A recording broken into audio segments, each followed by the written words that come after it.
강원도 평창의 산골 마을, 눈이 자주 내리는 고요한 동네였다. 그 마을 가장자리에 자리한 한 오래된 한옥. 이곳은 기업가 강우혁과 그의 아내 정수진이 도심을 떠나 내려와 정착한 지 벌써 5년째 되는 해였다. 부부는 아이가 없었고 유산을 반복한 끝에 결국 입양을 선택했다. 그들이 입양한 아이의 이름은 김민서, 4살 남자아이였다. 민서는 또래보다 조용하고 말을 적게 하는 아이였다. 낯선 사람 앞에서는 특히 위축되었고 때때로 창밖을 멍하니 응시하며 중얼거리는 버릇이 있었다. 입양 후 몇 주가 지난 어느 날 아침, 수지는 주방에서 아침 식사를 준비하며 아이의 목소리를 들었다. 진짜 엄마는 우물 아래에 있어요. 순간 칼질하던 손이 멈췄다. 수지는 조심스럽게 다가갔다. 뭐라고 했니, 민서야? 민서는 마루에 앉아 작은 자동차를 굴리며 다시 말했다. 진짜 엄마는 파란 옷을 입고 우물 안에 있어요. 추워요. 계속 울고 있어요. 수지는 숨이 멎는 듯한 기분이었다. 아이는 이 집에 온 지 얼마 되지 않았고 우물 이야기를 들려준 적도 없었다. 무엇보다 그 집 뒤뜰에 묻혀있던 오래된 우물은 15년 전쯤 흙과 시멘트로 완전히 메워진 채 지금은 화단으로 쓰이고 있었다. 그날 밤 수지는 남편에게 이야기를 조심스럽게 꺼냈다. 민서가 이상한 말을 해. 진짜 엄마가 우물 안에 있다는 거야. 파란 옷을 입고 울고 있다고. 우혁은 피식 웃으며 고개를 저었다. 애들이 원래 그래. 상상력이 풍부하잖아. 예전에 봤던 만화나 그런 걸 따라하는 거겠지. 너무 신경 쓰지 마. 하지만 수진의 마음은 놓이지 않았다. 민서는 그날 이후 자주 같은 말을 반복했고 그 목소리엔 어딘가 깊은 진심이 느껴졌다. 아이가 그린 그림 속에는 항상 한 여자가 등장했다. 검은 머리에 파란 치마를 입고 머리카락이 물결치듯 아래로 떨어지며 깊은 구멍에 빠져드는 모습이었다. 수지는 점점 불안해졌다. 혹시 이 아이가 뭔가를 기억하고 있는 걸까? 아니, 설마 그런 일이 실제로 있었던 걸까? 며칠 뒤 그녀는 동네 보건소에서 일하는 친구 박윤정에게 이야기를 털어놓았다. 그 말이 계속 머릿속을 맴돌아. 민서가 무의식 속에서 과거 기억을 끌어올리는 게 아닐까 싶어. 윤정은 조용히 차를 마시며 고개를 끄덕였다. 나도 그런 아이 본 적 있어. 어린데도 설명할 수 없는 기억들을 가진 아이. 특히 입양아들 중에 그런 경우가 가끔 있어. 뭔가 강한 충격이 무의식에 새겨졌다면. 그런데 그게 만약 진짜라면? 그럼 수진아, 내가 위험할 수도 있어. 내가 모르는 남편의 과거가 있다면 말이야. 그 말에 수지는 아무 대답도 하지 못했다. 무심코 지나쳤던 남편의 말투, 그의 눈빛, 그리고 입양 당시의 서류들. 모든 것이 조금씩 어긋나 보이기 시작했다. 그날 밤, 민서는 또다시 악몽을 꾸며 소리쳤다. 엄마, 밀지 마. 엄마가 떨어졌어. 수진이 급히 달려갔을 땐 아이는 식은땀에 젖어 있었고 침대 이불을 꽉 움켜쥐고 있었다. 그녀는 아이를 안고 달래며 묻지도 못한 채 밤을 새웠다. 다음 날 아침, 수지는 뒷마당으로 나갔다. 화단을 지나 오래전 우물이 있었다는 자리를 밟아보았다. 눈으로 보기엔 아무것도 없었다. 하지만 발밑에서 희미하게 나는 냄새, 뭔가 묻힌 듯한 감촉이 그녀를 서늘하게 만들었다. 그녀는 집 안으로 들어와 서류함 깊숙한 곳에서 입양 관련 문서를 꺼냈다. 겉으로 보기엔 정상이었지만 보육원의 이름과 주소를 검색해보자 이미 폐쇄된 기관이었다. 당시 입양을 연결해준 중개인의 연락처도 없었다. 모든 것이 너무도 모호했고 그것이 더 무서웠다. 그날 저녁, 수지는 남편을 기다려 정면으로 마주 앉았다. 우혁 씨, 우리 솔직하게 이야기해요. 이 아이, 어떻게 입양된 거죠? 우혁은 순간 멈칫하더니 고개를 돌렸다. 그만 좀 해. 애 괜한 걸 파헤치려고 해. 우리가 좋은 부모가 되면 그걸로 된 거잖아. 아니, 그렇지 않아. 이 아이는 밤마다 울고 엄마를 찾고 있어. 그리고 내가 무시할 수 없는 걸 자꾸 말해. 이 아이는 뭔가를 기억하고 있어. 기억. 겨우 4살짜리 아이가 뭘 기억해? 그 말에 수지는 더 이상 참지 못했다. 그녀는 손으로 테이블을 꽉 쥐고 외쳤다. 그 우물 안에 뭐가 있는지 말해요. 순간 방 안의 공기가 얼어붙었다. 우혁의 눈빛이 흔들렸다. 그리고 아주 작게 중얼거렸다. 그 일은 오래전에 끝났어.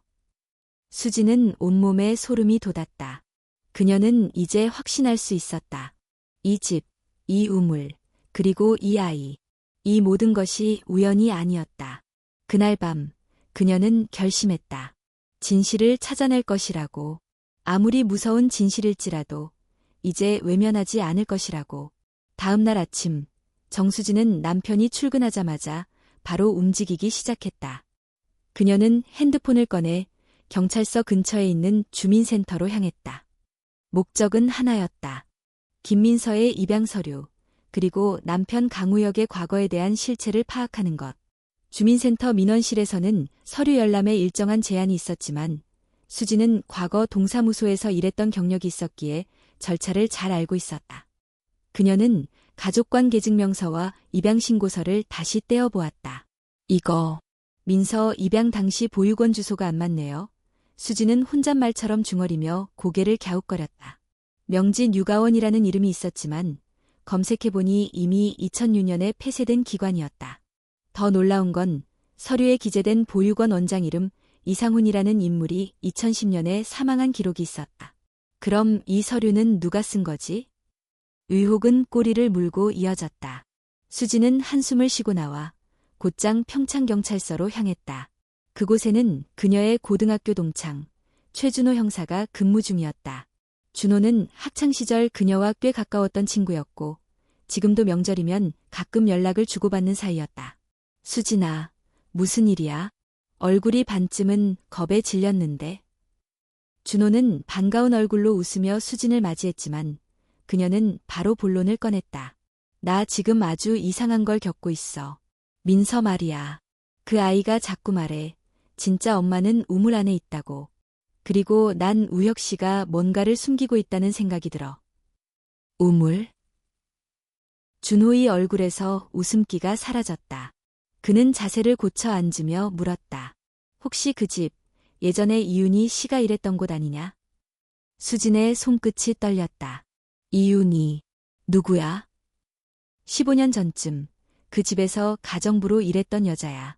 갑자기 실종됐지. 신고는 접수됐지만 증거가 없어서 종결됐던 사건이야.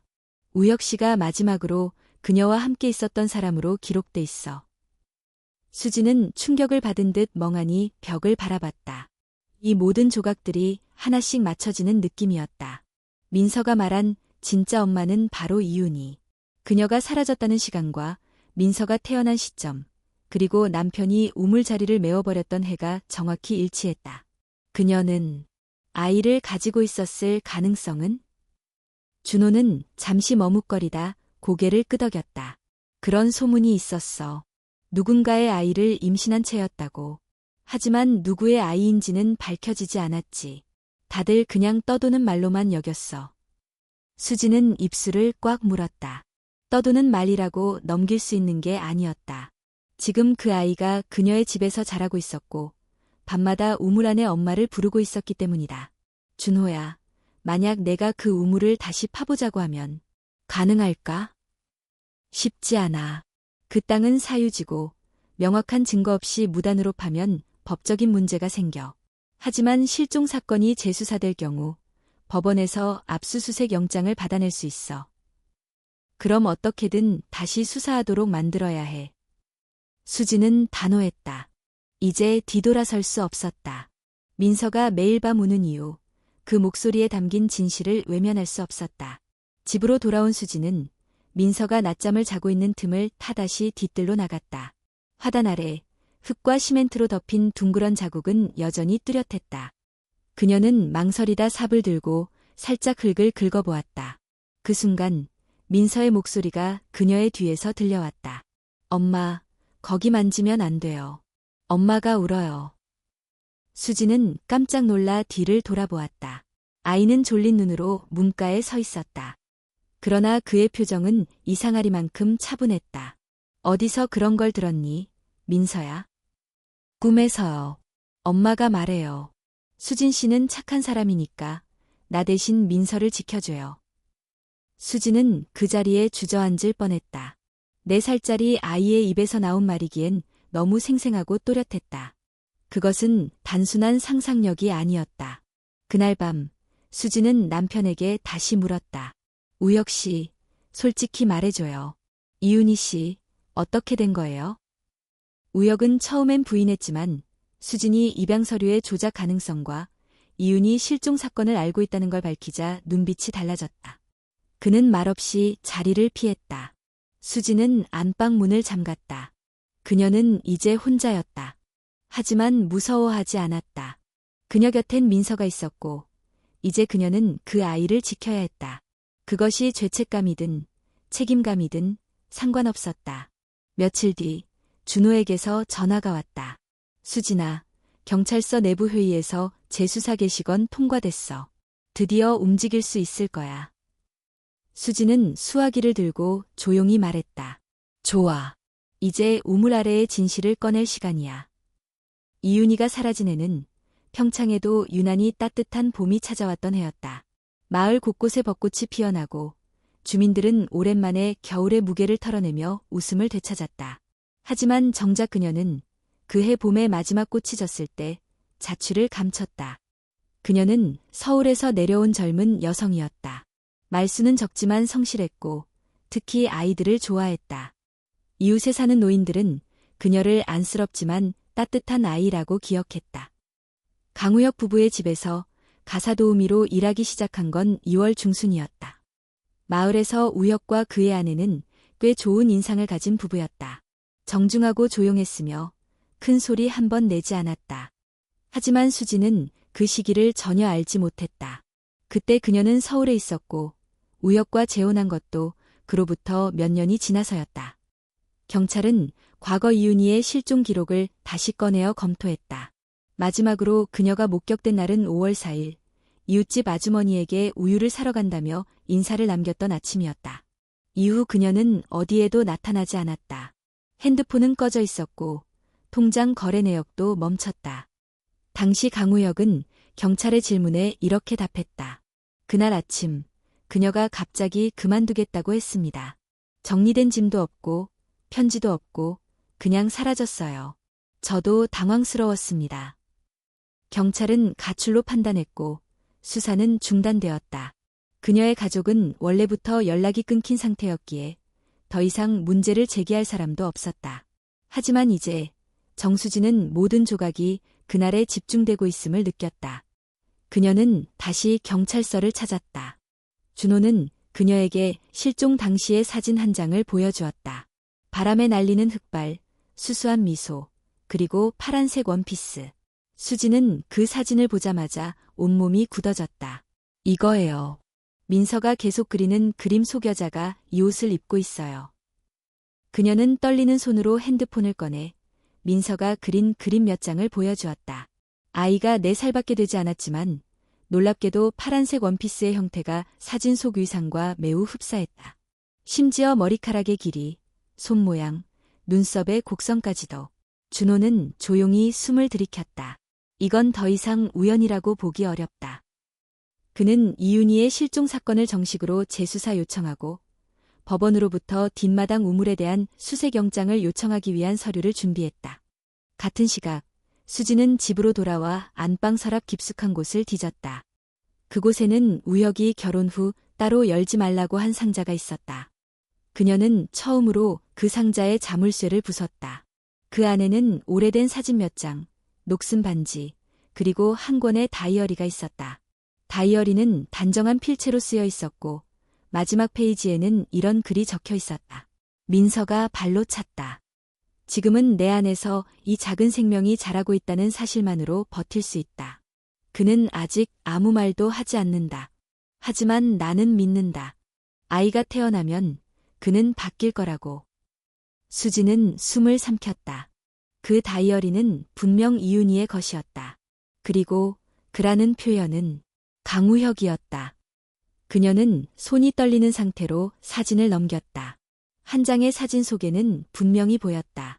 젊은 이윤희가 우혁의 팔에 안겨 미소 짓고 있었다. 주변엔 눈송이가 날리고 있었고 뒤로는 현재 집의 뒷마당이 보였다. 그리고 그 한가운데에는 아직 메워지지 않은 우물이 있었다. 그 순간 현관문이 열렸다. 여보, 나왔어. 우혁이었다. 수지는 급히 상자를 덮고 침착한 척 안방 문을 닫았다. 심장이 쿵쾅거렸지만 그녀는 감정을 숨겼다. 어서 오세요. 오늘은 좀 일찍 오셨네요. 응, 일이 좀 일찍 끝났어.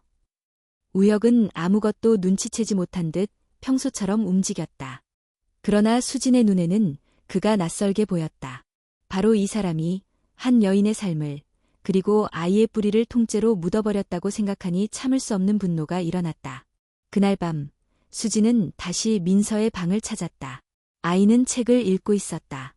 그녀는 조심스럽게 다가가 물었다. 민서야, 오늘은 꿈 안 꿨어? 응, 꿨어요. 어떤 꿈이었어? 엄마가 나한테 말했어요. 꽃이 피는 봄날, 아빠가 엄마를 밀었다고. 수지는 아이를 안고 한참을 울었다. 그 봄날, 누군가는 생명을 품었고, 누군가는 그것을 지우려 했다. 이제 그 진실이 다시 피어오르려 하고 있었다. 봄비가 내리던 아침, 강우역의 집 뒤뜰은 물을 머금은 흙냄새로 가득했다. 정수진은 오래된 고무장화를 신고 우물터 앞에 서 있었다. 며칠 전만 해도 이 자리가 평범한 화단에 불과했지만 이제 그녀에겐 그것이 오래된 무덤처럼 느껴졌다.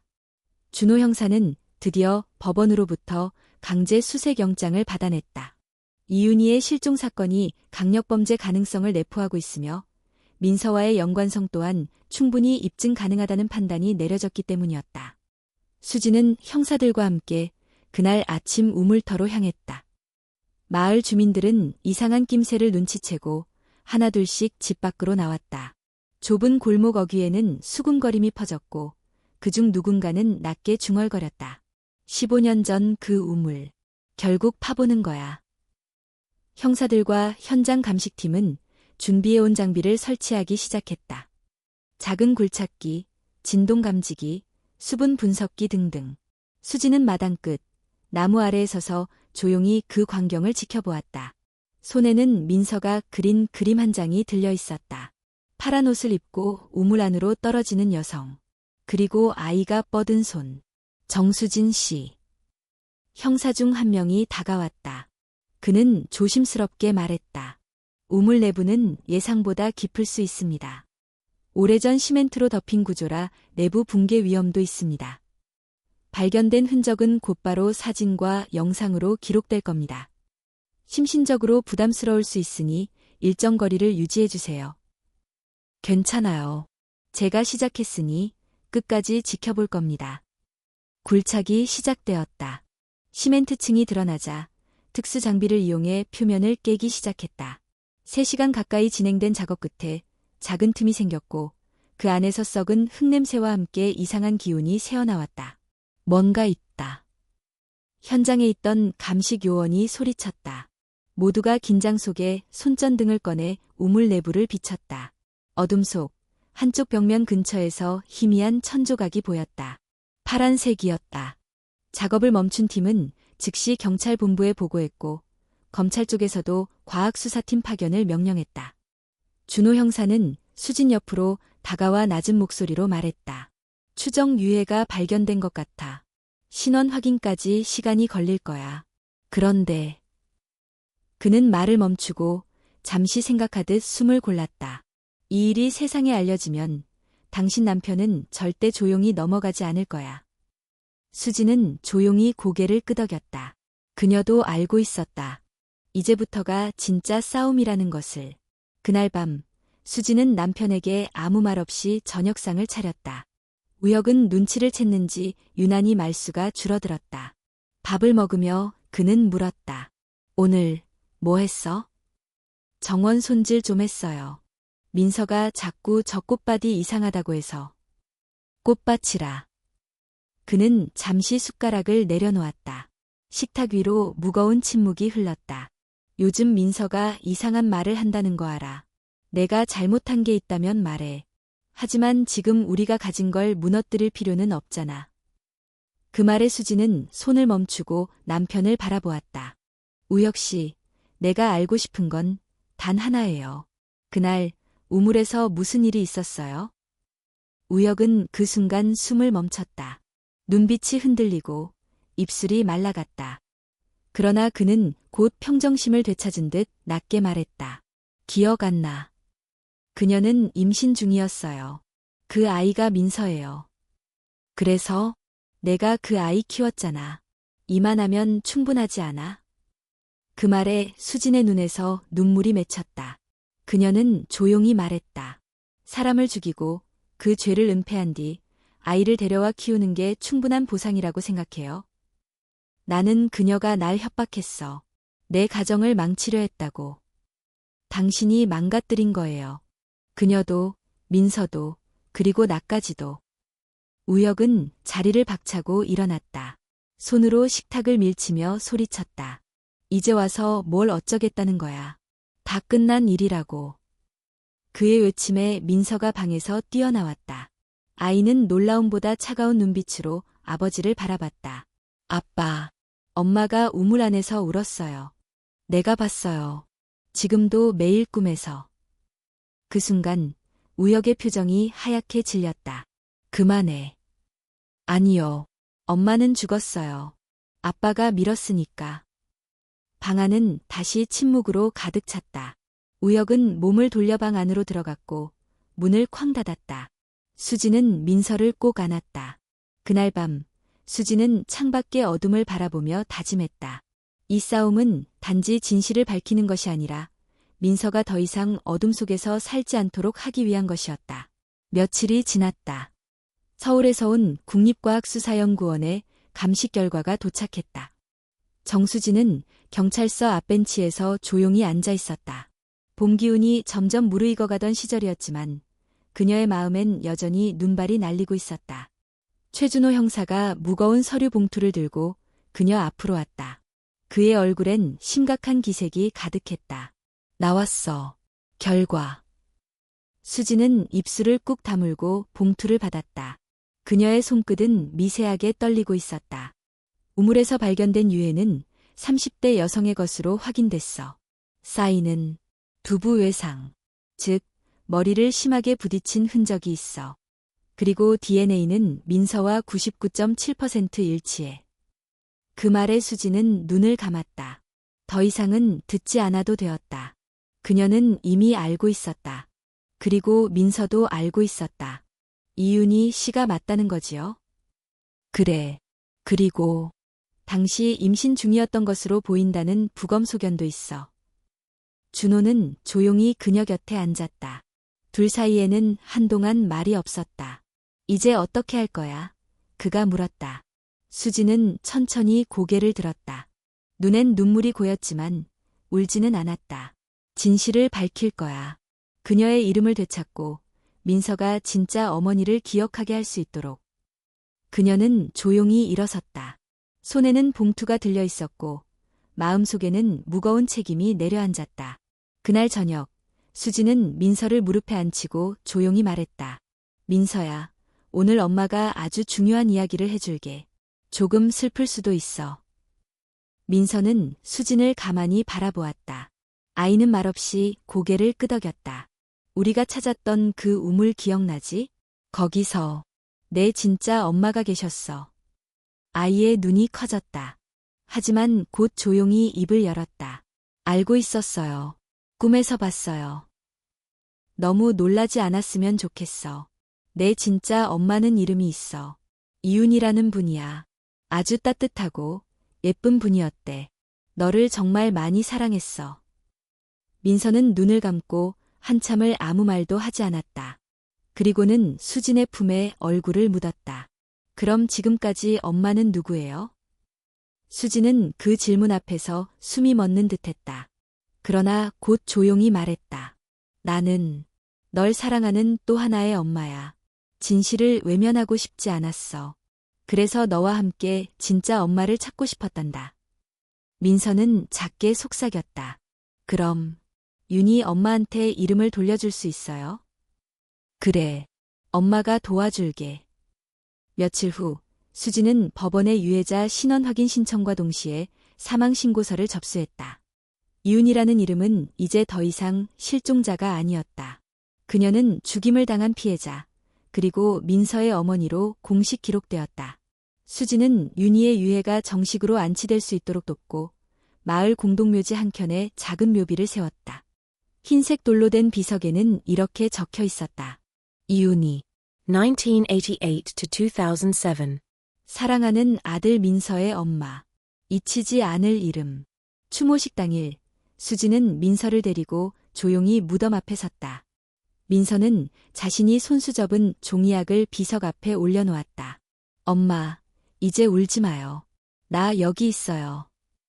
수지는 그 모습을 바라보며 참았던 눈물을 흘렸다. 그것은 슬픔이 아니라 해방이었다. 죄책감과 침묵, 부정 속에 억눌렸던 시간이 이제야 끝나는 순간이었다. 그날 오후, 수지는 우혁과 정면으로 마주했다. 그는 경찰 조사 후 자택에서 대기 중이었다. 여전히 부인과 회피로 일관했지만 수지는 더 이상 기대하지 않았다. 민서가 다 알게 됐어요. 그리고 윤희 씨는 이제 실종자가 아니라 피해자가 되었어요. 우혁은 아무 말이 없었다. 수지는 조용히 말했다. 당신은 민서에게서 엄마를 뺏었지만 나는 그 아이에게 다시 이름을 돌려줬어요. 그게 차이라면 그걸로 충분해요. 그녀는 마지막으로 그를 바라보았다. 이제 법이 판단할 거예요. 나는 끝까지 그 아이 곁을 지킬 거예요. 그리고는 등을 돌려 떠났다. 더 이상 미련도 두려움도 없었다. 며칠 뒤 뉴스에 사건이 보도되었고 이윤희의 실종 사건은 전국적인 주목을 받게 되었다. 많은 이들이 이윤희의 묘비를 찾아와 꽃을 놓고 갔다. 이름조차 없이 사라졌던 한 여인의 삶이 그렇게 세상에 다시 기억되기 시작했다. 이윤희의 묘비가 세워지고 며칠이 지났을 무렵 평창구청 가족관 개등록부 담당 창구 앞에서 정수진은 긴 대기표를 손에 쥐고 앉아 있었다. 민서는 조용히 수진의 손을 꼭 붙잡고 옆에 앉아 있었다. 오늘은 민서가 진짜 자신의 이름을 되찾는 날이었다. 민서의 출생등록은 존재하지 않았다. 입양 서류도 조작된 것으로 드러났고 강우혁은 친권자로서 아무런 정식 절차를 거치지 않은 채 민서를 키워왔던 셈이었다. 법적으로 보면 민서는 이 세상에 존재하지 않는 아이였다. 하지만 오늘 수지는 그 모든 것을 바로잡으려 했다. 창구 너머 공무원이 서류를 하나하나 검토하며 말했다. 이윤희 씨는 사망신고와 동시에 친모로 등록되었고 DNA 결과에 따라 김민서는 이제 법적으로 이윤희 씨의 자녀로 등록됩니다. 부친 나는 비워두시겠습니까? 수지는 민서를 바라보았다. 아이는 잠시 생각하다 조용히 고개를 끄덕였다. 네, 엄마만 있어도 돼요. 공무원은 따뜻한 눈빛으로 웃으며 확인을 마쳤다. 그럼 이제 민서는 김민서, 어머니 이윤희, 공식적으로 등록됩니다. 그 말을 듣는 순간 수진의 가슴이 벅차올랐다. 그동안 말로는 설명할 수 없었던 감정, 아이에게 돌려주고 싶었던 이름과 뿌리. 이제서야 민서는 존재를 인정받는 아이가 되었다. 구청을 나서며 수지는 아이에게 물었다. 기분이 어때, 민서야? 민서는 하늘을 올려다보며 대답했다. 이름이 생긴 것보다 엄마 이름이 기록에 남는 게 더 좋아요. 아무도 모르는 이름이 아니게 돼서요. 그 말에 수지는 아이를 안고 한참을 울었다. 그건 슬픔의 눈물이 아니었다. 존재의 복원, 기억의 치유, 그리고 진심이 이루어진 순간의 눈물이었다. 같은 시각 서울에 있는 한 변호사 사무실에서는 살인 혐의로 강우혁에 대한 정식 고소장이 접수되었다. DNA, 유해, 다이어리, 사진, 입양 서류 조작, 모든 증거가 그를 향하고 있었다. 경찰은 체포영장을 신청했고 구속수사가 시작되었다. 수지는 이 과정을 조용히 지켜보았다. 복수심은 없었다. 단지 이제 민서가 더 이상 불안한 진실 속에서 살지 않아도 되기를 바랐을 뿐이었다. 며칠 뒤 민서는 학교에 입학하게 되었다. 처음으로 친구들과 어울리는 자리였고 수지는 걱정과 설렘이 섞인 마음으로 교문 앞에 섰다. 담임 선생님은 아이의 새 출생신고서를 보며 말했다. 이름이 참 따뜻하네요. 이윤희 씨. 어디선가 많이 들어본 이름인데요. 수지는 살짝 웃으며 대답했다.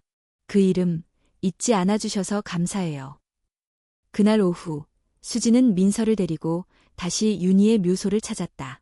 바람은 부드럽게 불고 꽃은 피기 시작한 계절이었다. 민서는 조심스럽게 묘비 앞에 앉아 자신이 그린 또 다른 그림을 꺼내 놓았다. 이번 그림 속에는 자신과 윤희가 손을 잡고 서 있었고 옆에는 수진이 웃고 있었다. 엄마, 이제 나 학교 다녀요. 이름도 생겼고 친구도 생길 거예요. 나중에 하늘에서 보면 꼭 웃어줘요. 수지는 그 옆에 앉아 조용히 말했다. 윤희 씨, 고마워요. 당신의 아들이 이렇게 잘하고 있어요. 그리고 나는 이제 이 아이의 길을 함께 걸을 거예요. 그 순간 민서는 고개를 돌려 수진에게 물었다. 엄마, 나 나중에 커서 뭐가 되고 싶냐고 물어보면 뭐라고 대답해야 할까? 수지는 아이의 머리를 쓰다듬으며 말했다. 민서가 되고 싶은 거라면 돼. 이름을 되찾은 사람으로서, 진실을 기억하는 사람으로서 살아가면 돼. 민서는 고개를 끄덕였다. 그리고는 자신이 쓴 이름을 한 글자 한 글자 천천히 읊조렸다. 김민서. 그날 밤 수지는 잠든 민서의 얼굴을 보며 윤희의 다이어리를 다시 펼쳤다. 마지막 장에 있었던 글과는 더 이상 고통스럽지 않았다. 이제 그것은 약속처럼 느껴졌다. 아이만 무사히 태어난다면 나는 이 세상에서 사라져도 괜찮아요. 그 아이가 이름을 가지고 기억될 수 있다면. 이제 민서는 이름을 가졌고 기억되었으며 사랑받고 있었다. 그리고 수지는 그 아이를 지키는 또 하나의 이름이 되었다. 서울중앙지방법원 제4형사부 302호 대법정. 재판이 시작되기 전 법정안은 숨막힐 듯한 정적에 잠겨 있었다. 방청석 한가운데 정수진과 김민서는 나란히 앉아 있었다.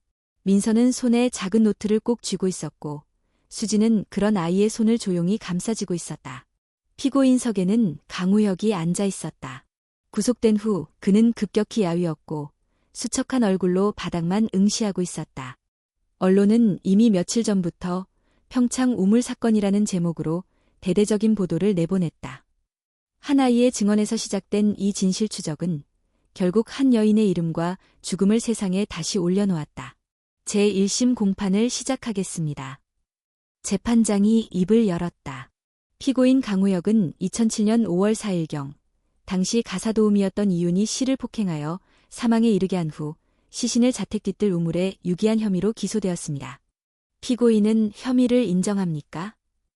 우혁은 아무 말도 하지 않았다. 피고인은 답변하십시오.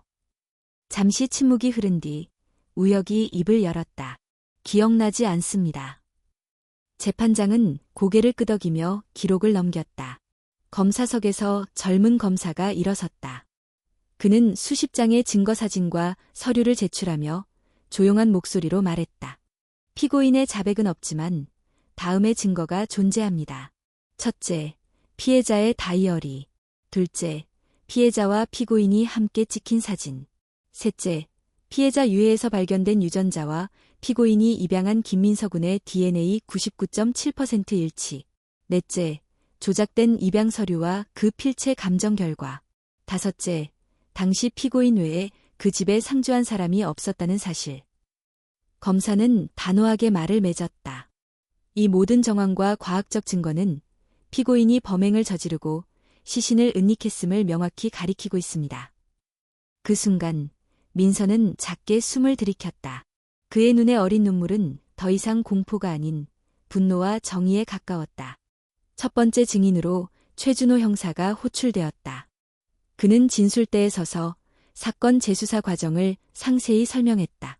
특히 우물에서 발견된 유해가 민서와 유전적으로 연결된 순간 법정 안에는 무거운 탄식이 퍼졌다. 다음 증인은 마을의 한 노인이었다. 그는 떨리는 목소리로 이렇게 증언했다. 그해 봄, 우혁이가 혼자 밤에 마당을 자주 오갔어요. 우물이 있는 쪽으로요. 그리고 윤희 양이 안 보이기 시작하자 다들 이상하게 생각했죠. 하지만 아무도 말 못했어요. 우혁 씨가 마을 의회에서 힘이 있었거든요. 그는 조용히 말을 맺었다. 이제서야 말하게 되어 미안하고 부끄럽습니다. 다음 증언은 수진이 맡았다. 그녀는 침착하게 모든 과정을 설명했다. 아이의 말, 그림, 다이어리, 그리고 진실을 마주한 순간까지. 그녀는 법정의 모든 시선이 자신을 향하는 가운데 마지막으로 민서를 바라보며 말했다. 이 아이는 미친 게 아니었습니다. 귀신을 보는 게 아니라 기억하고 있던 겁니다. 아무도 믿지 않던 그 기억이 결국 진실을 드러냈습니다. 그 말에 재판장도 잠시 고개를 숙였다. 휴정 후 재판은 다시 시작되었고 마지막 증언자로 민서가 호출되었다. 수지는 처음엔 반대했지만 민서는 고개를 끄덕이며 스스로 증언대에 섰다. 작은 키에 비해 담담한 표정. 모든 시선이 아이에게 쏠렸다. 김민서 군, 내가 기억하는 것을 말해줄 수 있니? 민서는 조용히 고개를 끄덕였다. 꿈에서 봤어요. 우물 안에 엄마가 있었어요. 파란 옷을 입고 있었고 울고 있었어요. 그리고 아빠가 등을 돌렸어요. 검사는 물었다. 그게 언제부터였니? 아주 어릴 때부터요. 말은 못했지만 항상 그 꿈을 꿨어요. 너는 지금 아빠를 미워하니? 민서는 잠시 침묵하다 말했다. 아니요. 하지만 용서할 수는 없어요. 엄마를 땅속에 묻은 사람을 나는 용서할 수 없어요. 법정 안은 조용했다. 피고인석의 강우혁은 고개를 숙인 채 움직이지 않았다. 수지는 민서를 내려다보며 속으로 되뇌었다. 잘했어, 민서야. 너는 이제 더 이상 숨지 않아도 돼. 재판장은 최종 결심을 정리했다. 본 재판부는 피고인 강우혁이 피해자 이윤희를 살해하고 시신을 유기한 혐의에 대해 충분한 증거와 증언, 유전자 검사를 통해 사실로 판단한다. 피고인의 자백은 없으나 부인할 수 없는 정황으로 유죄를 인정한다. 피고인에게 징역 18년을 선고한다. 망치 소리가 울렸고 법정은 마침내 결론에 도달했다. 수지는 민서의 손을 꼭 잡았다. 아이는 고개를 숙인 채 중얼거렸다. 이제 엄마가 하늘에서 웃을 수 있을까요? 수지는 대답했다. 응, 이제 웃고 있을 거야. 그리고 내가 그 웃음을 지켜줬어. 재판이 끝난 지 한 달 뒤, 평창은 다시 봄꽃이 지는 계절에 접어들었다. 사람들은 서서히 우물 사건의 열기를 잊어갔지만 김민서와 정수진의 삶은 그날 이후로 완전히 달라져 있었다. 이윤희의 이름이 뉴스와 다큐멘터리에서 계속 언급되자 전국 곳곳에서 비슷한 경험을 한 사람들이 연락을 해오기 시작했다. 실종된 가족, 입양 과정의 위조, 침묵했던 상처들. 민서는 더 이상 혼자가 아니었다. 그는 자신처럼 이름을 잃었던 사람들을 향해 작은 목소리를 내기 시작했다. 수지는 처음에는 조심스러웠다. 아이가 또다시 상처받을까 걱정됐기 때문이다. 하지만 민서는 누구보다 단단해져 있었다. 그는 스스로의 경험을 글로 정리하기 시작했고 어느 날 수진에게 조심스럽게 말했다. 엄마, 나 책을 써볼까 해요. 내 이름을 되찾은 이야기. 그리고 엄마의 이름을 지켜낸 이야기. 수지는 한참 말이 없었다. 그리고는 조용히 고개를 끄덕였다. 그래, 민서야. 내 이야기는 누군가에게 위로가 될 수 있어. 그 후 민서는 지은이란 이름의 다큐멘터리 작가와 함께 서서히 책을 쓰기 시작했다. 지은은 우물 사건을 다룬 프로그램을 제작하면서 민서를 처음 만났고 그의 글을 보고 감동을 받아 출판을 제안했다. 책의 제목은 민서가 직접 정했다. 이름을 부르는 사람들. 사람은 이름으로 불려야 해요. 이름이 없으면 기억도 없어지니까요. 그가 그렇게 말했다. 책은 출간되자마자 많은 이들에게 반향을 일으켰다. 각종 청소년 프로그램과 인권 교육 자료로 사용되었고 전국의 학교, 보호시설, 도서관에서 민서를 초청하기 시작했다. 수지는 그 모든 자리를 함께 다녔다. 아이가 마이크 앞에서 조용히 이야기할 때마다 그녀는 윤희의 이름이 먼 하늘에 닿고 있다고 느꼈다. 어느 날 서울의 한 중학교에서 민서가 강연을 마친 뒤였다. 한 여자아이가 다가와 수줍게 말했다. 오빠, 저도 친엄마가 누군지 몰라요. 그런데 오빠 얘기 듣고 용기가 생겼어요. 나도 찾고 싶어요. 민서는 잠시 아이의 눈을 바라보다가 조용히 말했다. 꼭 찾을 수 있을 거야. 이름이 사라진 게 아니라 그냥 누군가가 부르지 않았던 거니까. 아이의 눈에 눈물이 맺혔다. 교사는 아이를 데려가며 민서에게 고개를 숙였다. 그날 밤 수지는 민서에게 물었다. 이제 그만해도 되지 않을까? 너도 아직 어린데 너무 많은 책임을 지는 것 같아. 하지만 민서는 고개를 저었다. 엄마, 내가 살아가는 이유 중 하나는 이제 이름을 되찾는 거야. 그리고 나만이 아니라 더 많은 사람들도 자기 이름을 부르게 돕는 거야. 수지는 아무 말 없이 민서를 안았다. 아이의 작지만 단단한 어깨에서 그녀는 윤희의 숨결을 느낄 수 있었다. 며칠 뒤 평창 마을회관에서는 조촐한 기념식이 열렸다. 서지영 추모 정원 조성이 완료된 것을 알리는 자리였다. 윤희의 본명은 서지영이었다. 이름은 사망 당시 기록이 누락되어 있었지만 수진과 민서의 노력으로 다시 등록되었다. 정원 한켠에는 하얀 국화와 종이꽃들이 심어졌고 중앙에는 작은 비석이 세워졌다. 비석에는 이렇게 새겨져 있었다. 서지영. 1988 à 2007. 그녀의 이름을 부르는 이들이 있는 한 그녀는 영원히 잊히지 않는다. 기념식에는 많은 사람들이 참석했다. 이웃 주민들, 윤희를 기억하는 노인들, 그리고 전국 각지에서 온 보호아동 출신 청년들까지. 정원은 그날만큼은 조용하지만 단단한 연대의 장이 되었다. 민서는 단상에 올라 짧게 인사했다. 제 이름은 김민서입니다. 저는 과거에 이름이 없었던 아이였습니다. 하지만 제 어머니, 서지영님의 이름을 되찾고 나서 저도 존재하게 되었습니다. 오늘 이 자리는 이름이 있다는 것이 얼마나 큰 사랑이고 기억인지 그걸 함께 나누기 위한 자리입니다.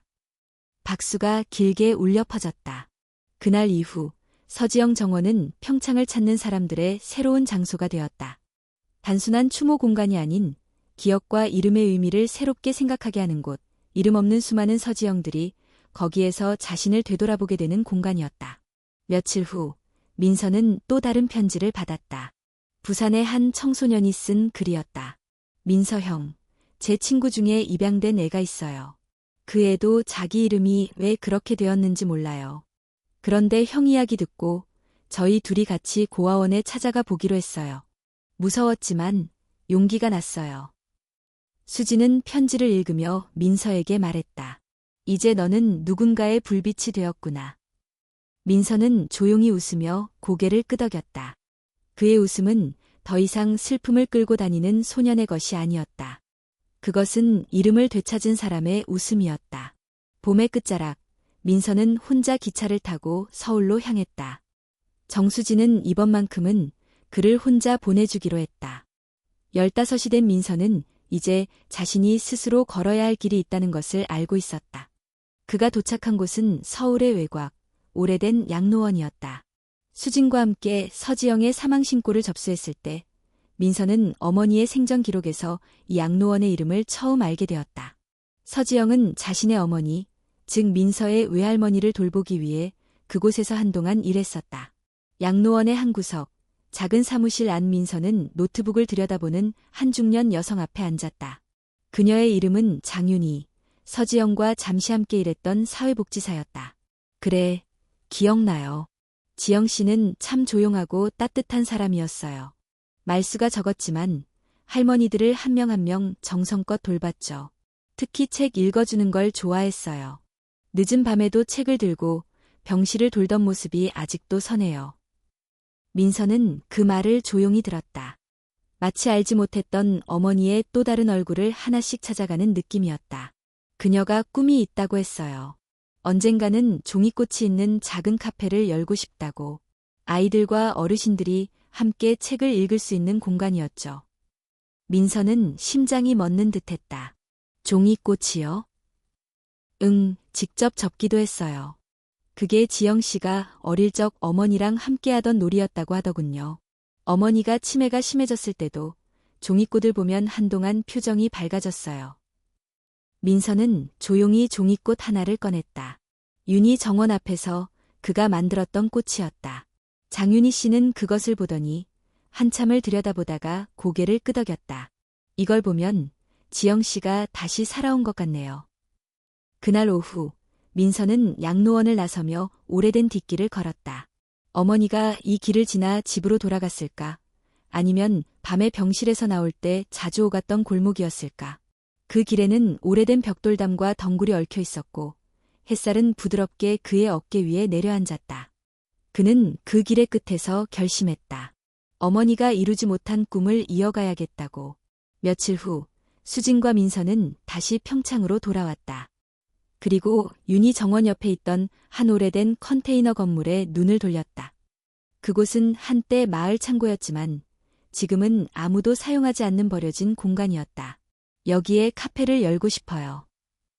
민서의 말에 수지는 놀랐지만 금세 미소 지었다.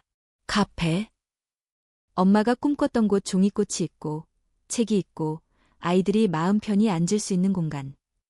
그 말에 수지는 더 이상 물어보지 않았다. 그리고 함께 움직이기 시작했다. 군청에 건축 리모델링 허가를 내고 마을 이장에게 요청서를 냈다. 뜻밖에도 주민들은 적극적으로 도와주었다. 그 사건 이후 우린 많이 변했어요. 민서 군이 우리에게 큰 거울이 되어줬어요. 노인회 회장이 그렇게 말했다. 이후 트럭으로 목재가 실려오고 마을 청년들이 자발적으로 벽을 고치고 유리창을 달았다. 컨테이너 내부는 조금씩 밝아졌고 종이꽃색을 닮은 커튼이 벽을 장식했다. 한 달 후 간판이 걸렸다. 지영이의 꿈. 문을 열고 들어서면 작은 원목 책상이 있고 아이들이 앉을 수 있는 낮은 좌식 테이블이 배치되었다. 벽 한쪽엔 서가가 놓였고 마을 사람들이 기증한 책들이 가득 꽂혀 있었다. 정식 개관일에는 특별한 행사가 있었다.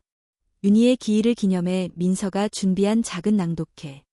그가 직접 쓴 글 한 편을 읽었다. 엄마는 조용히 살다 조용히 사라졌지만 이름을 되찾았고 이제 꿈도 되찾았습니다. 이 공간은 엄마가 살고 싶었던 세상이자 제가 앞으로 살고 싶은 방식입니다. 누군가를 돌보고 기억하고 그 이름을 불러주는 것. 그것이 우리가 할 수 있는 가장 큰 사랑입니다. 그의 목소리는 떨림 없이 또렷했다. 수지는 눈물을 참으며 박수를 쳤다. 그리고 방청석 한켠에서는 뜻밖의 인물이 눈에 띄었다. 검은 옷에 단정한 외모, 짧은 머리. 서지영의 오랜 친구라는 한 여성이었다. 민서야, 난 너희 엄마와 고등학교 때부터 친구였단다.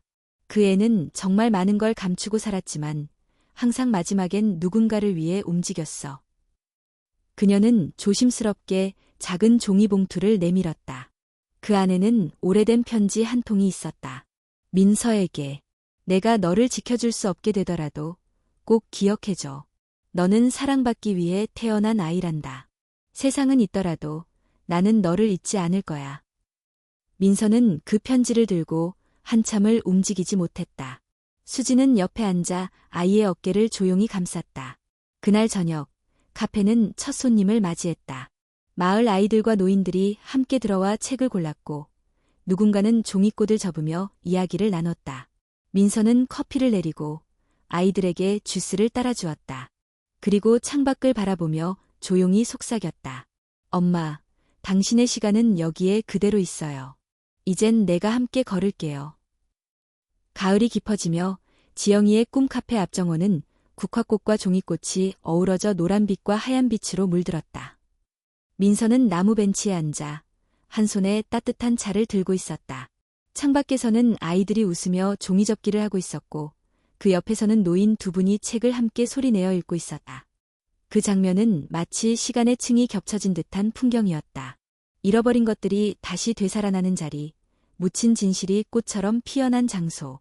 서지영의 시간이 민서의 시간으로 이어지고 있었다. 민서야.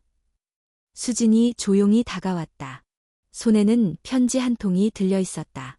방금 도착했어. 장민이 피해자 보호센터에서 보낸 거야. 민서는 봉투를 열었다. 그 안에는 짧지만 힘있는 문장이 적혀 있었다. 김민서님께. 당신의 용기와 진실을 향한 여정은 우리 사회에 깊은 울림을 남겼습니다. 이에 진실을 위한 용기상을 수여합니다. 또한 귀하의 이야기를 중학교 시민교육 교재로 포함하기로 결정하였음을 알려드립니다. 민서는 조용히 숨을 들이켰다. 이름 없는 아이였던 자신이 이제 다른 이름들을 지켜내는 이야기가 된다는 사실은 놀랍고도 묵직했다. 엄마가 자랑스러워할 거야. 수진이 그의 어깨를 감싸며 말했다. 민서는 고개를 끄덕였지만 눈을 돌려 멀리 어딘가를 바라보았다. 근데 아직도 가끔 무서워요. 내가 정말 엄마를 지켜냈던 건지 아니면 엄마가 마지막까지 나를 지켜낸 건지 모르겠거든요. 둘 다야. 넌 엄마의 이름을 지켜냈고 엄마는 끝까지 너의 기억 속에 남았지. 그래서 잊히지 않은 거야. 며칠 뒤 서울시 교육청 주최로 열리는 시민포럼에 민서는 초청되었다. 수지는 무대 아래 객석에서 조용히 아들을 바라보고 있었다. 민서는 준비한 글을 천천히 읽기 시작했다. 제 이름은 김민서입니다. 저는 한때 아무 기록에도 존재하지 않았던 아이였습니다. 그러나 저의 어머니 서지영님의 이름을 되찾으면서 저도 함께 존재하게 되었습니다. 오늘 저는 이름에 대해 이야기하고자 합니다. 이름은 단순한 부르짖음이 아니라 한 사람의 기억이고 삶이고 사랑입니다. 민서는 무대 끝에서 관객들을 천천히 둘러보았다.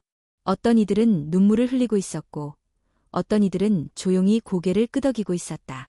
세상에는 아직도 이름을 되찾지 못한 사람들이 많습니다. 그리고 그 사람들은 누군가의 어머니, 아버지, 아들, 딸일 수 있습니다. 우리가 그들의 이름을 부르고 기억할 때 그들은 비로소 사라지지 않게 됩니다. 박수가 터졌다. 누군가가 자리에서 일어나며 박수를 치기 시작했고 이내 모든 청중이 따라 일어났다. 민서는 잠시 머뭇거렸지만 고개를 숙이며 말했다. 감사합니다. 어머니, 들리시죠? 이제 저는 더 이상 숨지 않아요.